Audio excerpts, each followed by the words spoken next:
반갑습니다. 총목 캘리그라피를 개발해서 캘리그라피의 글꼴을 통해 가지고 캘리그라피의 수업을 진행하는 김상돈 교수입니다. 캘리그라피는 아주 오랫동안 했어요.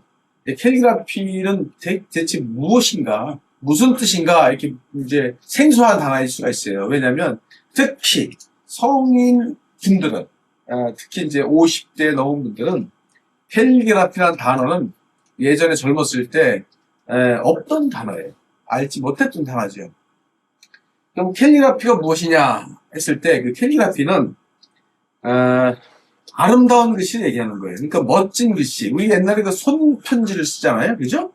지금은 손편지를 안 써요. 왜 안 쓰냐면 이 핸드폰으로 손가락만 누르면 내 의사표시가 다 됐기 때문에. 근데 손가락만 눌러서 했던 카톡, 문자 이런 부분하고 예전에 썼던 손글씨의 차이는 뭘까요? 손글씨에는 감성이 들어가 있어요. 그러니까 글씨 하나하나에 감성이 표현이 되는 거죠. 이 문장에서 나를 굉장히 사랑하고 있구나. 또는 나를 더 슬프게 하는구나. 또는 나를 즐겁게 하는구나. 여러 가지가 있겠죠. 이런 부분들이 이제 감성이 표현되는 건 이제 손으로 쓰기 때문인 거예요. 손으로. 근데 지금 이 시대에 와가지고 우리가 핸드폰을 보지만 핸드폰에서는 느끼지 못하는 감성들이 있어요. 이게 굉장히 건조하잖아요. 그래서 이모티콘 날리고 또 글씨를 쓰면서 내 마음을 전달하는데 한계가 있어요. 그래서 우리는 지금 이 시대에 손글씨가 유행하는 것도, 이 캘리그라피가 유행하는 것도 바로 감성에 대한 어떤 추억, 또 감성에 대한 요구사항, 뭐 이런 부분들이 적용된 게 아닌가 생각이 들어가요. 우리가 이제 이마트나 아니면 농협 하나로마트나 이런 데 가면 상품이 있어요. 뭐 미역이라든가 과자, 또 무슨 뭐 뻥튀기, 뭐 어떤 라면 이런 게 다 있지만 그 안에 들어가 있는 글씨는 화획 자체가 아니에요. 거의 다 캘리그라피예요. 그래서 매운 신라면이다 그러면 더 맵게 표현을 해야 돼요. 그렇죠? 맵게 표현을 해야 되는 거예요. 달콤하다 그러면 허니 뭐 이렇게 돼 있다 그러면 더 달콤하게 표현하는 거예요. 그게 바로 감성 글씨예요. 그래서 우리는 감성 글씨가 이 현재 우리 사는 세상에서 엄청나게 많이 지배를 하고 있다는 거예요. 영화 제목, 타이틀이죠? 영화 제목. 또 하나는, 북카바 디자인. 그러니까 북카바의 타이틀 같은 경우도 대부분 다 활자 쓰는 것보다는, 캘리그라피 써요. 왜냐면 그 감성을 실어서 느낌을 더 전달하는데 더 상승 효과를 내고 있거든요. 그래서 캘리그라피가 필요하다는 거예요. 제가 이렇게 장황하게 캘리그라피가 왜 필요한지를 자꾸 얘기하는 것보다는 이 캘리그라피 수업이 수업으로서 끝나는 게 아니라는 거예요. 이 캘리그라피는요, 이 붓으로 거의 다 씁니다. 청목체는 붓을 통해서 캘리그라피를 한다는 거예요. 그래서 이 붓은 생소하죠. 왜? 우리는 볼펜을 씁니다. 볼펜을 통해서 여태까지 해왔던 것을 붓으로 캘리그라피 쓴다는 거는요, 여간 어려운 게 아닙니다. 그렇죠? 이 어려움을 왜 표현하니? 이 붓은 피압이 들어가 있거든요. 이게 말랑말랑하잖아요. 이렇게 말랑말랑하잖아요. 그러니까 내가 이거를 어떻게 눌렀느냐, 어떻게 힘을 빼느냐에 따라서 손에 굵기가 틀려져요. 또는 얘를 천천히 갔을 때하고 빨리 갔을 때하고의 선의 느낌이 틀려요. 그래서 빨리 갔을 때는 날카롭죠. 천천히 갔을 때는 이 종이가 먹을 쫙 흡수해요. 그럼 이게 쫙 번지죠. 그죠? 번짐 효과. 또는 굉장히 천천히 이 속도가 굉장히 빨라요. 찍고 휙 가버리면 종이가 먹을 시간을 안 주는 거예요. 그 다음에 거칠게 나오죠. 그러면 거칠게 표현해야 될 단어들이 있어요. 자, 그래서 붓이 가지고 있는 거 피랍 있잖아요. 이거 피랍을 가지고 다양한 느낌을 표현하는 거예요. 그래서 붓으로 쓰는 캘리그라피가 사실 굉장히 어려워요. 왜냐하면 펜은 딱딱하잖아요. 하드하기 때문에 피랍이 안 돼.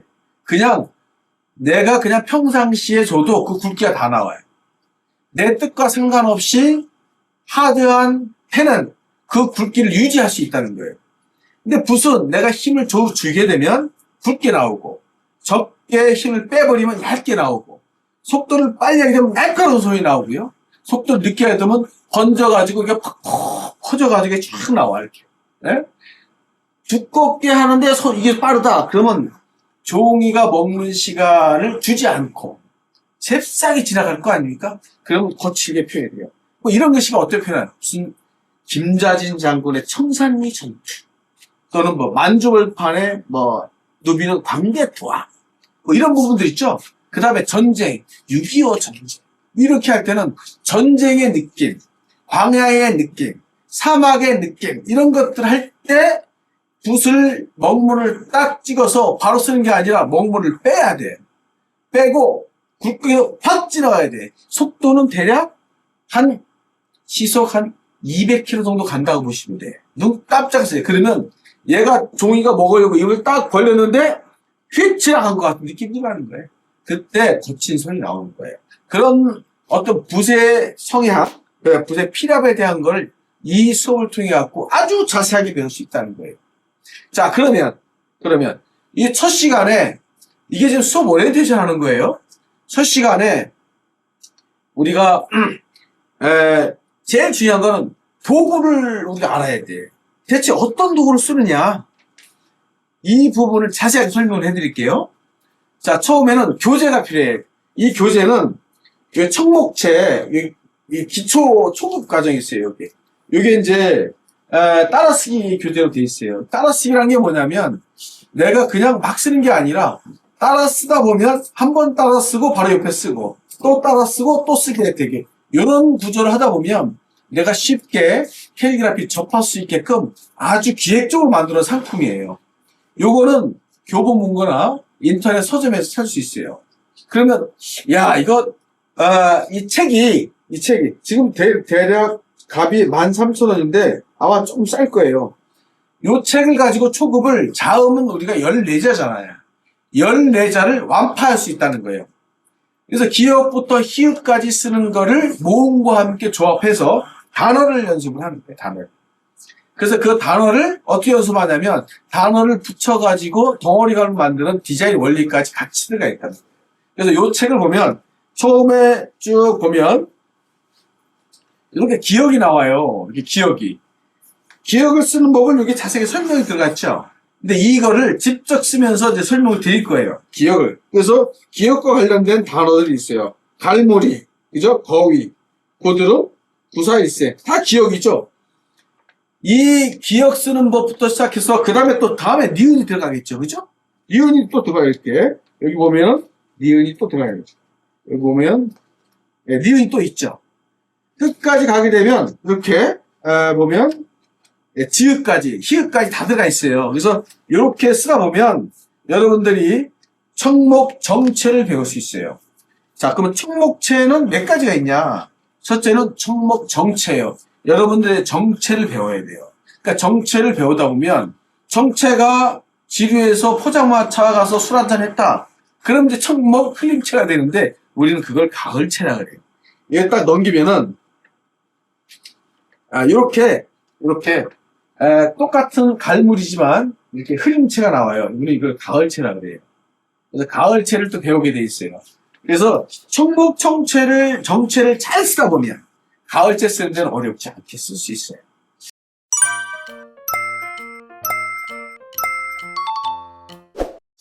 자, 지금 또 청목체를 들어가는데 재료가 뭐가 있는지 하나씩 설명해 드릴게요. 먼저 붓이 이제 제일 중요하죠. 그죠? 이 붓을 쓰는데 이 붓은 캘리 전용 붓이 있어요. 근데 보통 붓 몇 호예요? 이렇게 물어봐요. 그러면 보통 모나비 볼펜 검은색 모나비 볼펜을 하나 좀 갖고 있습니다. 여기 하나만 주실래요? 여기 하나만 주세요. 여기 있어요. 보통 모나비 볼펜을 자꾸 얘기해요. 제가. 그러면 모나비 볼펜 검은 부분 있잖아요. 여기. 요 길이가 모나비 볼펜 길이 정도가 돼야 돼. 이거보다 길면요 안 써져요. 그러니까 캘리 전용 붓을 써야 된다는 거예요. 그래서 붓이 다 거기겠지 해가지고 문방구에서 사는 사람이 있어요. 안 써져요. 이게 돈을 2배로 버리는 거예요. 그래서 이거는 어디서 사냐? 인사동 가면 캘리 전용 붓을 달라 그래야 돼요. 근데 캘리 전용 붓에도 굵기가 좀 있잖아요. 굵기가 요 굵기가 가장 이상적이에요. 그래서 이 모나이볼펜 검은 부분을 가지고 요 정도의 크기를 구입을 하셔야 된다는 거예요.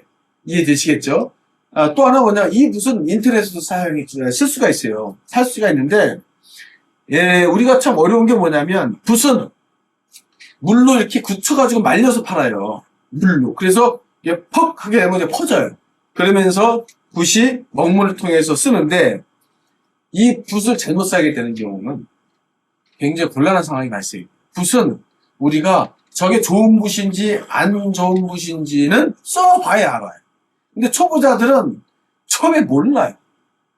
왜냐면 비싸게 주고 샀는데 이상하게 막 털도 막 빠지고, 그리고 얘가 안 일어나는 경우가 있어요. 이게 탄성이거든, 탄력. 붓을 딱 눌렀다가 저절로 딱 일어나줘야 돼. 근데 눌렀는데 지가 그냥 주저앉아버려. 이럴 때는 얘가 인조털이라는 거예요. 인조털. 천연모가 아니라는 거예요. 그래서 천연모를 써야 돼. 보통 이제 쪽제비털이나 또는 무슨 뭐 토끼털, 이런 걸 가지고 써요. 그래서 천연모가 많이 포함될수록 비싸져요. 그래서 보통 2만원, 3만원, 4만원 이렇게 가고요. 또는 이제 인조털이 많이 들어가게 되면 10,000원대가 있어요. 15,000원 뭐 이렇게 가고 돼요. 그렇지만 수명이, 이게 붓도 수명이 있어요. 그러니까 붓을 저 교수님, 저는 붓을 한 번 샀는데 제가 잘 관리해서 1년을 제가 안 바꾸고 썼어요. 그럼 붓이 좋은 게 아니에요. 연습을 안 하는 거예요. 연습을 안 하면 이게 마모가 안 되겠죠. 그죠? 그러면 내가 반성을 해야 돼. 붓이 보통 3개월 지나면요, 얘가 알아요. 주인님, 나 갈 때가 됐어요. 이런. 왜냐하면 얘가 슬슬 벌어져. 이렇게 슬슬 벌어져가지고 안 다물어져. 왜냐면 요 붓은 끝에 악열을 통해 가지고 딱 묶었거든요. 근데 붓을 계속, 이 불이라는 게, 이게 이 먹물이라는 게 수용성이잖아요. 그럼 또 빨아야 된단 말이에요. 빨면은 이게 들어가면서 악유가 풀어져. 그러면 얘가 이렇게 딱 묶었다가 슬슬 벌어져. 그러면 그러면 얘는 이제 갈 때가 됐구나, 이 생각을 많이 쓰다 보면 얘가 빨리 가요. 그래서 붓을 자꾸 갈면은 두 가지예요. 연습을 어마어마하게 한 사람이 하나가 있고, 또 하나는 뭐냐면 관리를 잘못해갖고 얘가 스스로 조기에 사망하는 경우가 있어요. 그래서 사망하지 않게 관리를 잘해야지 돼. 반드시 먹물을 딱 쓰고 그 다음에 이게 물로 다 해야 되는데, 우리가 보통, 저는 그렇게 해요. 저는 비누를 사용해요. 비누가 이렇게 있다 그럼 비누칠을 해. 이렇게 한 다음에 계속 빨아. 그러면 이 안에 있는 검은색이 쫙 나온다고. 그럼 물이 틀어놓고 계속 먹물이 빠질 때까지 기다리는 거예요. 하면서 그거 다 빠지게 되면 휴지로 이렇게 한번 감싸가지고 쭉 빼. 그럼 얘가 이렇게 뾰족하게 나오죠. 그러면 여기 꼬다리가 있어요. 꼬다리 이렇게. 이거 보이죠? 이거. 예? 보세요. 요걸 가지고 걸어놓는 거야. 이렇게 걸어놓는 거야. 딱 걸어놓는 거야. 그러면 얘가 저렇게 쭉 빠지죠. 요게 가장 정석이에요. 근데 이렇게 놓는 사람이 있어요. 이렇게 놓는 사람. 이렇게 통에 이렇게 놓는 사람이 있어요. 그럼 물기가 요 하나 들어갈 거 아니에요. 그러면 악어가 자기도 모르게, 자기는 갈증이 없는 거예요. 물을 계속 주는 거야. 그러면 악어가 얘가 퍼져. 이렇게 퍼져. 그러면 얘는 조기 사망할 수가 있어요. 자기 수명대로 못 사는 거예요. 그래서 관리를 잘해야 돼. 붓은 반드시 빨아야 된다. 빨고, 관리를 잘하기. 그래서 어떻게 건조시키냐가 되게 중요한 부분이에요. 근데 이거를 이렇게 건조해요. 자, 그 다음에 이 붓이 여러분이 어쨌거나, 하나를 사지만 나중에 2개, 3개씩 계속 늘어나요. 왜냐면, 두꺼운 붓을 또 쓸 경우가 있고요. 아주 얇은 글씨를 쓸 수가 있어요. 근데 대략 이거 하나 가지고 웬만한 글씨는 다 쓸 수가 있어요. 그래서 중자, 중급 정도의 크기를 쓰게 되면 가장 이상적이다 아시고, 근데 이거를 어떻게 보관하느냐, 잘못 보관하게 되면 이거를 그냥 가방에 놓다 그럼 얘가 이렇게 휘어져. 휘어진 상태에서 굳어버려요. 그러면 곤란한 상황이 돼. 왜냐하면 정상적인 글씨 쓸 수가 없어요. 그래서 이 붓은 꼭 붓집이라고 있어요, 이렇게. 그래서 이걸 제가 얘기하게 되면, 우리 집에도 다 있어요. 그런데 그건 긴말이라 그래, 긴말이. 요거는 붓집이라 그래, 붓집. 붓집은, 보세요. 이 구멍, 병목 뚫렸잖아, 이렇게. 뚫렸죠? 뚫렸는데, 이 안에 구멍이 뚫린 건 뭐냐면, 바람이 여기서 통과가 돼야 돼. 그래서 구멍이 뚫린 거예요. 그래서 요 붓집을 반드시 있어야 돼. 그러면 붓집을 제가 말아볼게요. 김밥 말듯이 여기서부터 말아서 가요. 근데 여기는 까맣고 여기는 노랗네? 보세요. 왜냐면 이게 먹물을 묻으면 지저분할까봐 여기는 검은 거예요, 반은. 그래서 이렇게 말아요, 말아. 쭉 말다가 이게 노란색이 나오죠. 대나무 원래색. 그럼 이걸 가지고 이렇게 해가지고 여기다 끼는 거예요, 이렇게 보면. 이렇게 딱 끼게 돼 있어요. 자세히 보면은 이렇게 끼게 돼 있어요. 이렇게 해서 가만히 놓으면 붓은 굉장히 온전하게 갖고 다닐 수 있어요. 요거는 우리는 이제 붓집이라 그래요. 붓집. 그래서 이거는 김밥 말이가 아니라 붓집이에요. 요것도 필수로 갖고 다니실 필요가 있어요. 나중에는 여러분들이 작가 수준이 됐다. 그럼 이걸 안 갖고 다녀요. 아예 붓을 착착착 꽂아가지고 이게 쫙 많은 게 있어요. 이제 헝겊을 통해서. 그런 부분이 있어요. 그런 거를 통해서 가져가야 된다라는 거예요. 그래서 붓은 이제 붓집 됐어요. 그 다음에 종이가 있어요, 종이. 이게 넘어갈 적에 너무 힘이 없어 넘어가. 좀 숨 좀 쓰시면서 넘어가야 돼. 알았어요. 붓집 얘기해줬죠? 네. 그런 쪽 한 템포 쉬시고, 이제 종이 얘기하시고. 알겠어요. 한 템포 쉬시고, 또 다른 거 얘기하시고. 알았어요. 편집하기 힘들어도 돼. 종이 얘기를 다시 하셔야 돼. 자, 이제 붓에 대해서 제가 얘기를 했죠. 이제 종이에 대해서 설명을 드릴게요. 종이는 이제 우리는 연습지라 그래요. 연습지. 연습지를 이렇게 해서 파는 데는 없어요. 이렇게 파는 데 하나도 없어요. 단지 뭐냐면, 이렇게 된 종이가 이렇게 굉장히 길게 돼 있어요. 엄청 길게 돼 있는 거를 우리가 잘라서 주문한 거예요. 근데 여러분들이 가다 보면 여러분이 잘라야 되잖아요. 잘라야 되는데 이게 전문가가 아니면 다 집합 먹은 것처럼 그냥 너덜너덜해져요. 그래서 우리가 잘라서 주문하는 거예요. 잘라서 주문하는데, 종이는 요 종이를 쓰는데, 요 종이가 보면 선들이 있어요. 이 안에 이렇게 선들이 쫙 거의 있어요. 이 선이 뭐냐면, 나중에 여러분들이 글씨 쓰면서 이 선을 참조해가지고 직선과 그 다음에 또 세로선, 세로 직선, 가로 직선 이거 할 때 참고해야 그 쓰라고 이게 선들이 있어요. 그걸 보시는데, 이게 보면 만들면 여기는 맨들맨들해. 그리고 반대편은 거칠거칠해. 그리고 아니에요, 똑같이 저 맨들맨들하면 되지 왜 여기는 거칠하냐 이렇게 하는데, 거칠게 써야 되는 글씨가 있어요. 아까 얘기한 것처럼 붓이 확 지나가잖아요. 그러면 거칠게 표현할 때는 거친 종이가 훨씬 유리하거든요. 매끈한 면이 주로 많이 써요. 한 80%는 다 매끈한 면을 다 써요. 그러니까 내가 이렇게 손을 이렇게 딱 만져보면, 눈 감고 만져보면 이게 매끈한 면과 거친 면이 딱 나오는데, 매끈한 면이 앞면에, 전면에 이렇게 나쓰게 놓고 수업을 하셔야 돼요. 자, 그러면 종이는 이게 워낙 얇아요, 이게. 나착 있잖아요. 여기 얇잖아요. 얇은데, 이거는, 우리가 이제 요게 문진이라 그래요, 문진. 요거는 종이를 고정하는 역할을 해요.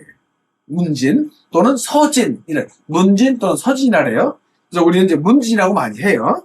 근데, 요걸 눌러가지고 써야 얘가 울퉁불퉁하지 않게 고르게 나올 수 있다는 거예요. 요거는 한 사람당 2개씩은 있어야 돼요. 2개씩. 그래서, 비싸지 않아요. 그래서 요 2개를 이렇게 딱 놓고 쓰게 되면 펼친 상태에서 편하게 할 수 있죠. 그래서 요 문진, 종이와 문진은 사실은 하나가 돼 있어요. 하나가.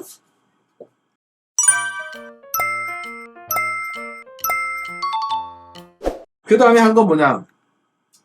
먹물이죠. 예전에는 먹을 이렇게 이렇게 보통 이제 선비들이 먹을 쭉 갈잖아요. 벼루와 먹을 가지고 쭉 가는데, 우리가 그걸 사용하다 보면 다 갈면 수업이 끝이야. 그래서 수업이 안 되는 거예요. 그래서 먹물을 가른 게 이렇게 나와요. 이렇게. 제가 상편을 가릴게요.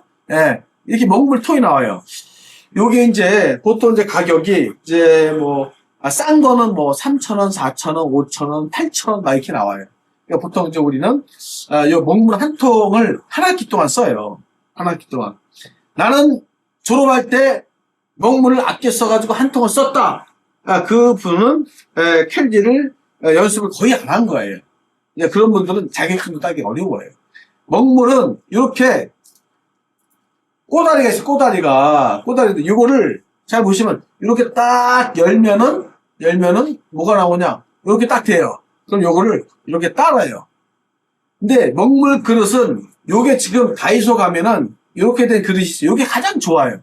손잡이가 있는 게. 왜냐면 먹물을 따랐어요, 이렇게. 먹물 따르는데 먹물을 얼마큼 따냐면 대략 바닥에서 5mm 이하로 따라야 돼. 많이 딸지 마시라고요. 자, 이렇게 해서 내가 따랐어요, 이렇게. 쭉 따랐어요. 예, 따랐어요. 딸고 누르면 안 돼. 그러면 이제 방구 끼고처럼 나와버려요. 그래서 이렇게 달면 요걸 가지고 붓 가지고 하는데 완전히 끝까지 다 묻혀야 돼. 요 끝까지만 여기만 묻히는 사람은 요 끝에만. 근데 완전히 다 묻혀야 돼요. 보세요, 이렇게. 자, 이렇게 다 묻혀야 돼. 근데 요게 어떤 역할을 하냐면 잘 보세요. 요 끝에서 먹물을 이렇게 빼야 돼, 이렇게. 왜냐면 먹물이 붓에서 어느 정도 머금고 있느냐. 그러니까 되게 중요한 부분인데 이게 너무 많이 머금었다. 그러면 얇은 선이 안 나와요. 그러니까 얇은 선 하기 위해서는 반드시 먹물을 이렇게 빼야 돼. 이렇게 빼서 뾰족하게 만들어야 돼. 뾰족하게 딱 만들어야 돼. 그래서 뾰족한 상태에서 시작을 하는 거예요. 요거는 아마 다이소에서 제가 이제 1,000원으로 산 기억이 있어요. 이거 다이소에서 구입을 하거나 또는 여러분이 나는 집에 넓은 게 그릇이야. 그러면 이런 이제 차받침 있잖아요. 넓은 거. 이런 것들 갖고 와도 괜찮아요. 근데 가꾸지 말아야 될 건 뭐냐면 밑에는 좁은데 위는 넓은 거 있잖아요. 위는 높은 거. 그런 거는 안 돼. 왜냐면 얘가 여기가 보이지 않으면 여기가 먹물이 다 묻어버려요. 또 하나는 뭐냐, 누가 툭 치게 되면 이게 쓰러져 버려요. 쓰러지지 않을 정도로 밑면이 넓어야 돼요. 넓어야 돼요. 왜냐면 나만 수업하는 게 아니기 때문에. 그래서 다른 사람이 화장실 가려고 가다가 툭 치잖아요. 그러면 얘가 넘어지는 경우가 있어요. 그러면 어떻게 될까요? 대형 사고가 터지는 거죠. 그러니까 그 사람과의 인간관계가 거기서부터 끊어져요. 조심하셔야 돼요. 그래서 내가 이제 매번 평가를 하잖아요. 평가를 하는데, 너무 내가 완벽하게 다 썼어. 그래서 이제 이름만 써서 이제 제출하면 돼. 근데 가다가, 갑순이가 가다가 툭 쳤어요. 그래서 여기가 막 번져버렸어. 그러면 이 사람은 어떻게 될까요? 그러면 이제, 갑순이가 가다가 툭 치면 이제 갑순이 이제 머리가 다 뽑히는 거예요. 그렇게 하기 위해서는 내가 넓은 그릇을 갖고 와야 한다는 뜻이에요. 아시겠죠? 예? 넓은 그릇 갖고 오고 조심조심 하셔야 돼요. 왜냐면 먹물은 이게 사실 관리를 잘 해야 되거든요. 그 다음 또 하나 뭐냐면 먹물을 나중에 이제 버리고 깨끗하게 이제 해야 되잖아요. 그러면 먹물을 어느 정도 너무 많이 따르게 되면 버리는 양이 많아지기 때문에 적게 하고 추가 하실 필요가 있다. 이 말씀 좀 드리겠습니다. 이게 사실은 이제 캘리를 쓰는데 도구예요. 자, 처음에 붓, 그 다음에 연습지, 문진, 붓집, 그 다음에 먹물 그릇, 그 다음에 먹물. 이게 이제 3종. 이게 캘리를 쓰는 종류의 한 세트예요, 한 세트. 거기다 이제 교재 들어가죠. 그 다음에 여러분들이 나중에 이제 이렇게, 낙관을 맞춰드립니다, 낙관을. 그래서 여러분들이 한 학기 정도 하면은 제가 이제 쭉 봐서 원래 낙관은 이제 스승이 이제 선물을 하는 경우가 있어요. 그래서 낙관을 맞춰드리는데 낙관이 이렇게 준비가 돼 있어요. 그래서 낙관을 통해서 여러분이 작품을 만들고 여러분 낙관을 찍게 돼 있어요. 그렇게 해서 여러분이 캘리그라피의 작가로 가는 그런 어떤 그런 여정에 우리가 이제 동행을 했으면 좋겠다 생각합니다. 청목체는 세상에서 가장 어려운 한글 캘리그라피예요. 제가 이 얘기를 하게 되면 그렇게 어렵지 않아 보이는데 그런데 기억을 못 써요. 외부에 다른 사람이 캘리그라피 쓴 사람들이 가끔씩 와서 배우는데요. 기억을 못 써요. 왜냐하면 그 안에 필압이 들어가기 때문에. 필압이 훈련되지 않으면 조형미가 떨어지거든요. 모든 캘리그라피는 디자인 원리에 적용해서 합니다. 그래서 간단하게 제 소개를 간단하게 하고 처음에 이어졌던 그 오프닝 다시 말해서 이제 이 오리엔테이션이죠. 수업을 마치겠습니다. 이 캘리그라피는 이게 마약성이 있어요. 중독성이 있다는 거예요. 그래서 한번 쓰다 보면 여러분들이 이 캘리그라피가 얼마나 나한테 심신의 안정을 주고 그리고 내가 고민을 가지고 있는 상태에서 쓸 수가 없어요. 그래서 머리를 빌 수 있어요. 우리가 멍때리 대회 같은 걸 하잖아요. 그 멍때 대회가 뭐냐면 내가 비워야 되거든요. 근데 비우지 않으면 쓸 수 없는 게 캘리그라피예요. 그리고 좋은 생각을 가지고 있어야 돼요. 왜냐하면 너 나쁜 놈이야. 너 이런 욕을 할 수가 없어요. 왜냐하면 쓰는 건 다 아름다운 시 쓰기 때문에. 그래서 내가 심신을 안정하고 머리를 비우면서 이게 건강에 굉장히 좋은 컨텐츠다. 앞으로 이제 강의가 계속 이제 지속이 되겠죠? 그렇게 되면 강의 지속될 때마다 제가 이 캘리그라피에 대한 부분들을 중간중간 설명을 좀 해드리겠습니다. 오늘은 캘리그라피의 재료를 잘 설명했고 캘리그라피가 얼마나 중요하고 또 캘리그라피를 통해서 여러분과 동행을 하는데 이 첫 강의가 여러분들한테 굉장히 중요한 2년의 첫 계단이었으면 좋겠다. 제가 이제 드리고 싶은 말씀입니다. 자, 그러면 다음 시간에 이제 손연수부터 기억 쓰는 거를 제가 말씀드리겠습니다. 고맙습니다. 다음 시간에 뵙겠습니다.